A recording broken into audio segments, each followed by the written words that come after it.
Oke, recording start. Bismillahirrahmanirrahim. Assalamualaikum warahmatullahi wabarakatuh. Perkenalkan, nama saya adalah Rizky Aditya Surya Pratama atau biasa disingkat SP, SSIMT. Oke, jadi di video kali ini yaitu untuk mata kuliah Teknologi Minyak dan Lemak atau disingkat TML. Kita sudah masuk ke pertemuan ke-12 ya, di mana untuk kali ini saya akan membahas mengenai isu kesehatan terkait minyak dan lemak. Jadi kalau di pertemuan sebelumnya saya membahas mengenai contoh kasus terkait kontaminasi minyak dan lemak, ini saya akan bahas lebih lanjut mengenai isu kesehatan apa saja sih yang terkait dengan minyak dan lemak ini.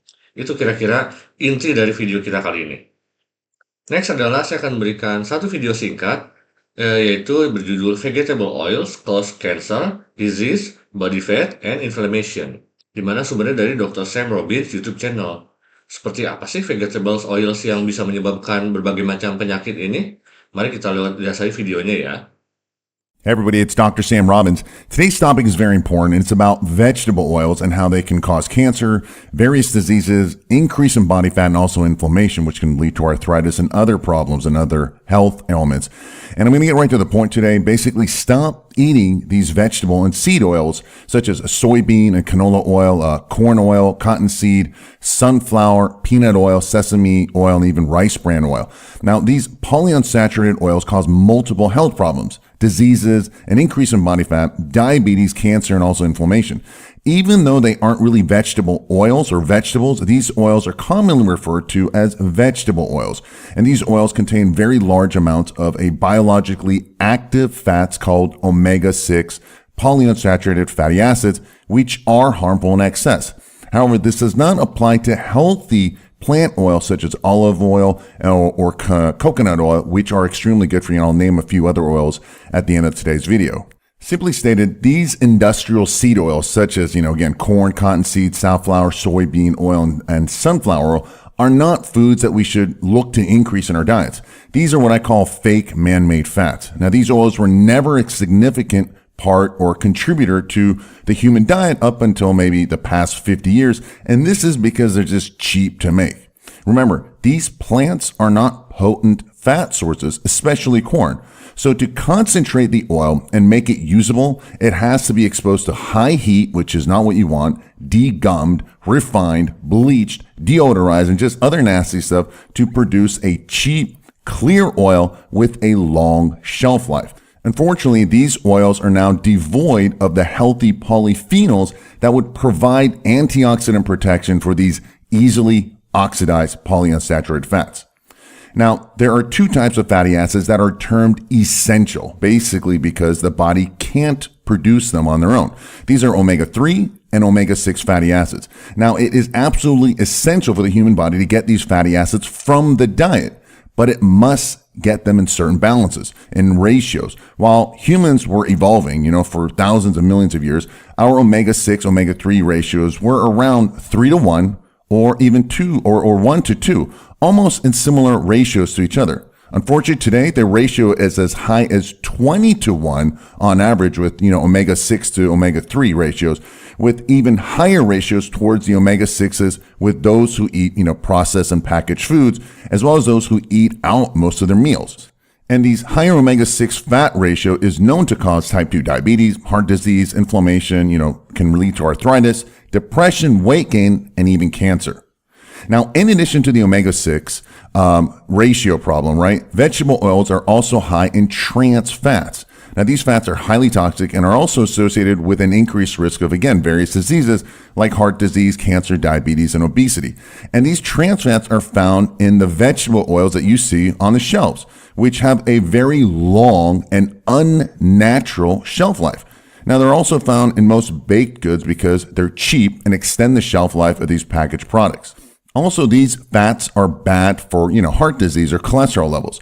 You see, polyunsaturated fats are promoted to help lower that bad LDL cholesterol, the lipoprotein. However, they also decrease the more important and beneficial good HDL cholesterol as well, and to a greater extent. So what's the point, right? This imbalance is another reason these vegetable oils cause an increased risk for heart disease, heart attacks, and strokes. Now, you need to have fat in your diet, all right? It's essential to your survival and to your health. Just stay away from these unnatural fake fats and read all the labels for these hidden fats. I suggest a minimum of at least 20% of your calories to come from healthy fats such as extra virgin olive oil, coconut oil, avocados, macadamia nut oil. Nuts such as walnuts are fantastic. Whole eggs, fatty fish such as wild caught salmon, and also flax seeds. If you found it helpful, please give it a thumbs up and share that with others so they can benefit as well. Please leave your questions. Hey everybody, it's Dr. Sam Robbins. Ulang lagi. Nah, sip. Oke, jadi cukup horor juga ya. Jadi di video tadi itu membahas tentang efek berbahaya minyak nabati oleh Dr. Sam Robbins ini. Jadi beliau itu berpendapat bahwa minyak ini, terutama yang terlalu banyak asam lemak omega 6-nya, itu dapat berkontribusi pada berbagai masalah kesehatan, termasuk kanker, penyakit jantung, dan juga peradangan gitu. Jadi rekomendasi beliau adalah untuk mengganti minyak nabati khususnya yang terlalu banyak omega 6 ini dengan alternatif seperti minyak zaitun, minyak kelapa, dan alpukat gitu, atau dengan kacang-kacangan atau ikan gitu. Itu juga banyak omega 3 dan omega 9 dan tidak terlalu banyak omega 6-nya gitu. Kira-kira seperti itu ya inti dari video tersebut. Nah, saya akan langsung masuk ke materinya. Jadi lebih ke dampak minyak trans dan juga asam lemak yang jenuh gitu. Jadi minyak dan lemak seperti yang kita tahu itu adalah komponen penting dalam pola makan manusia, yaitu dia berfungsi sebagai sumber energi utama, juga berperan dalam metabolisme tubuh, di mana ini menghasilkan vitamin yang larut lemak ya, ADEK ya, atau ADEK, dan terakhir memberikan tekstur dan cita rasa pada makanan. Tapi konsumsi minyak dan lemak yang tidak terkendali dalam hal ini terlalu banyak omega 6 ya, sampai rasio 20:1 seperti dijelaskan di video barusan, itu bisa berdampak buruk pada kesehatan kita gitu. Nah, saya akan breakdown lebih jauh lagi ke dampak kesehatan minyak trans dan juga asam lemak yang jenuhnya. Yang pertama ini ya. Jadi untuk minyak trans, dampaknya yang pertama adalah bisa meningkatkan risiko penyakit kardiovaskular, di mana minyak trans itu akan meningkatkan risiko aterosklerosis atau penyempitan pembuluh darah, dan juga bisa menyebabkan peningkatan kejadian serangan jantung ataupun stroke gitu. Nah, ini juga dibahas di video tadi, bisa berefek pada profil lipid, di mana LDL atau kolesterol jahat itu akan meningkat secara signifikan, sedangkan HDL-nya, kolesterol baiknya itu akan menurun, sehingga bisa memperburuk kesehatan jantung gitu. Selain itu juga ini akan memberikan kontribusi terhadap penyakit diabetes tipe 2. Karena minyak trans itu bisa meningkatkan resistensi insulin dan juga memicu peradangan kronis yang berkaitan juga dengan sindrom metaboliknya. Gitu. Itu kira-kira bahaya dari minyak trans ini. Next adalah bahaya dari asam lemak jenuh. Khususnya di sini ada hubungan dengan kolesterol total dan juga LDL-nya. Di mana asam lemak jenuh itu bisa meningkatkan kadar kolesterol total dan juga LDL atau kolesterol jahat, sehingga dapat berkontribusi pada penyakit kardiovaskular dan juga jika dikonsumsi terlalu berlebihan gitu. Dan juga ini berpengaruh terhadap obesitas dan juga sindrom metabolik, di mana lemak jenuh yang tinggi kalori itu berkontribusi terutama pada penumpukan lemak tubuh. Nah, ini hubungannya dengan peningkatan risiko hipertensi, diabetes, terutama yang tipe 2, dan juga peradangan sistemik gitu. Kalau saya ringkas antara minyak trans versus asam lemak jenuh kira-kira seperti ini gitu. Jadi dari aspek LDL, minyak trans LDL-nya akan meningkat secara signifikan, asam lemak jenuh meningkatnya nggak terlalu signifikan. Sedangkan untuk HDL-nya, minyak trans dia akan menurun gitu. Sedangkan di asam lemak jenuh nggak terlalu signifikan. Penyakit yang terkait minyak trans ini lebih ke kardiovaskular dan diabetes. Sedangkan kalau asam lemak jenuh, kardiovaskular dan obesitas. Untuk regulasinya, minyak trans ini sudah banyak dilarang ternyata di berbanyak negara ya. Khususnya di Eropa seingat saya itu. Dan asam lemak jenuh ini biasanya dibatasi khususnya dalam diet gitu. Karena kenapa? Karena bisa meningkatkan kolesterol LDL walaupun tidak menurunkan kolesterol HDL gitu. Tapi tetap bisa mengakibatkan obesitas, makanya dibatasi dalam diet. Nah, next adalah alternatif minyak dan lemak sehat. Jadi, kita fokusnya, karena tadi sudah dibilang ya, omega 6 itu tidak boleh terlalu banyak, apalagi sampai 20:1. Kita fokusnya ke omega 3. Contohnya untuk lemak sehat dari sumber alami adalah ikan, seperti misalnya salmon dan sarden yang merupakan sumber utama asam lemak omega 3 dan juga omega 3 EPA dan juga DHA yang baik untuk kesehatan jantung dan juga otak gitu. Lalu kacang-kacangan juga seperti misalnya almond atau kacang kenari ini mengandung lemak tidak jenuh, serat, dan juga vitamin E untuk kesehatan kardiovaskular.